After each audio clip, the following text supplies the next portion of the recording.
Wherever you go, whatever you do, throw a little at it. Omax, Vest and Briefs. Captains எப்பயுமே சொல்றது மாதிரிதான், அரசன் நன்று கொள்வான், தெய்வம் நின்று கொள்ளும். தவறு செய்தவர்கள் யாராக இருந்தாலும் உப்பு தின்னா தண்ணி குடிச்சுதான் ஆகணும். அதுல எந்த மாற்று கருத்துமே கிடையாது.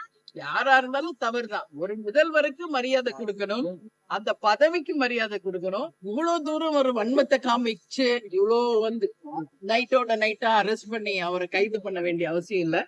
அவரை எச்சரிச்சுட்டு காவல்துறை விட்டுருக்கலாம். பட் அரெஸ்ட் பண்ணியிருக்காங்க. இது நிச்சயமாக முதலமைச்சர் இந்த அரசு இந்த கவனத்துல கொள்ள வேண்டும். எதை பார்த்துட்டு இன்னைக்கு ராஜினாமா பண்ணிட்டு போறாங்க அப்படிங்கிறது மிகப்பெரிய ஒரு கேள்வி. அப்ப எதை நோக்கி போறாங்க? அப்ப பணம் பதவி நோக்கிதான் போறாங்களா என்ற கேள்வி ஒட்டுமொத்த தமிழக மக்களிடையும் இருக்கு. இதுக்கு பின்னாடி குதிரை பேரம் இருக்கா என்ற கேள்வியும் எல்லாருமே பேசுறாங்க. இப்போ 1 வருஷம் 2 வருஷத்துக்கு அப்புறம் ஏதோ ஒரு அதிருப்தி போறாங்கன்னா ஒத்துக்கலாம். எல்லாருமே சீனியர் மினிஸ்டர், எம்எல்ஏ. இது என்ன உதாரணத்தை மக்களுக்கு எடுத்து சொல்லுது? அப்ப அவங்களுக்கு வாக்களித்த தொகுதி மக்களுக்கு என்ன இவங்க உண்மையாக இருக்கிறாங்க என்ற கேள்வியை நான் கேட்கிறேன். தமிழ் ஜனம் சேனலை சப்ஸ்கிரைப் பண்ணாம பாத்துட்டு இருந்தீங்கன்னா மறக்காம சப்ஸ்கிரைப் பண்ணிடுங்க.